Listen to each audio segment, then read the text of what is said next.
আসসালামু আলাইকুম, আপনাদেরকে স্বাগত জানাচ্ছি আজকের এই বিশেষ প্রতিবেদনে।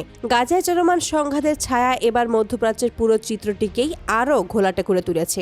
একটি নতুন ঘটনা অঞ্চলটিতে উত্তেজনার মাত্রাকে ভিন্ন এক স্তরে নিয়ে গেছে।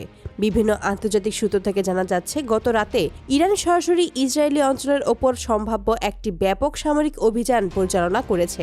বিভিন্ন বিশ্বস্ত সূত্রের বরাতে বলা যায়, ইরানের এই অভিযানের লক্ষ্যবস্তু ছিল ইসরায়েলের একটি সংবেদনশীল গোয়েন্দা কেন্দ্র। প্রতিবেদনগুলো দাবি করেছে, ইরান তার অত্যাধুনিক প্রযুক্তির ক্ষেপণাস্ত্র ব্যবহার করে, যা ইসরায়েলের বিমান প্রতিরক্ষা বেষ্টনীকে কার্যত বৃদ্ধাঙ্গুলি দেখিয়ে সফলভাবে লক্ষ্যে আঘাত হানে। ফলশ্রুতিতে ইসরায়েলের গোয়েন্দা সংস্থার 16 জনের বেশি সদস্য নিহত হয়েছে বলে আন্তর্জাতিক মহলে খবর ছড়িয়েছে। এই ঘটনাকে মধ্যপ্রাচ্যের সামরিক সমীকরণে একটি তাৎপর্যপূর্ণ সংযোজন হিসেবে দেখেছেন বিশ্লেষকরা। ইসরায়েল দীর্ঘদিন ধরেই তাদের প্রতিরক্ষা ব্যবস্থাকে অজেয় বলে প্রচার করলেও সাম্প্রতিক এই ঘটনা সেই দাবিকে চ্যালেঞ্জের মুখে ফেলেছে। এদিকে গাজায় ইসরায়েলের সামরিক তৎপরতা চলাকালে সৃষ্ট ভয়াবহ মানবিক বিপর্যয় নিয়ে আন্তর্জাতিক সংস্থাগুলোর উদ্বেগ ক্রমাগত বাড়ছে। বিশ্লেষকদের মতে এই প্রেক্ষিতেই আঞ্চলিক উত্তেজনা ধীরে ধীরে একটি প্রত্যক্ষ ইরান ইসরায়েল মোকাবেলার দিকে ধাবিত হচ্ছে। সূত্রগুলো আরও জানাচ্ছে, ইরান এই অভিযানে কম শনাক্তযোগ্য অত্যন্ত উন্নত ক্ষেপণাস্ত্র ব্যবহার করায় শুধু স্থাপনায় ধ্বংস হয়নি, সংস্থার গুরুত্বপূর্ণ নথি ও তথ্য ভাণ্ডারেও ক্ষতি হয়েছে।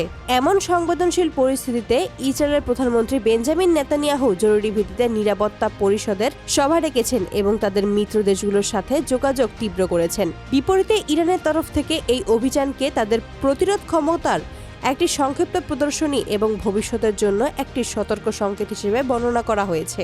গত কয়েক মাসে গাজায় যে মানবিক দুরবস্থার সৃষ্টি হয়েছে তা নিয়ে বিশ্বজুড়ে সমালোচনা হলেও অধিকাংশ দেশ সরাসরি সামরিক হস্তক্ষেপ থেকে বিরত ছিল। এই প্রেক্ষাপটে ইরানের সাম্প্রতিক এই কার্যক্রম মধ্যপ্রাচ্যের রাজনৈতিক হিসাব নিকাশে নতুন মাত্রা যোগ করেছে। এখন সবচেয়ে বড় জিজ্ঞাসা হলো, এরপর কি? ইসরায়েল কি কোনো জবাবি সামরিক পদক্ষেপ নেবে, নাকি কূটনৈতিক পথে সমাধান খুঁজবে? আর এই জটিলতায় যুক্তরাষ্ট্র ও অন্যান্য বৃহৎ শক্তিগুলোর ভূমিকা কোন দিকে মোড় নেবে?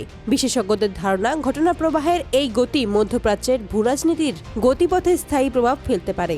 একদিকে গাজা চলমান মানবিক সংকট, অন্যদিকে সদ্যজাত আঞ্চলিক উত্তেজনা, এই দুইয়ের সম্মিলনেই পুরো পরিস্থিতি এখন অত্যন্ত নাজুক। এই মুহূর্তে গোটা বিশ্বের দৃষ্টি মধ্যপ্রাচ্যের দিকেই। সামনের দিনগুলোতে পরিস্থিতি কোন দিকে যায় সেটাই এখন দেখার অপেক্ষা। আজকের আপডেট এখানেই শেষ করছি। আন্তর্জাতিক ঘটনা প্রবাহের নিয়মিত হালনাগাদ পেতে আমাদের চ্যানেলটি সাবস্ক্রাইব করে রাখুন এবং বেল আইকনটি বাজিয়ে দিন, যেন কোনো ভিডিওই আপনার চোখ না এড়িয়ে যায়। আপনার মূল্যবান মতামত আমাদের কমেন্ট বক্সে জানাতে ভুলবেন না। সবাই ভালো থাকুন, নিরাপদে থাকুন। আল্লাহ হাফেজ।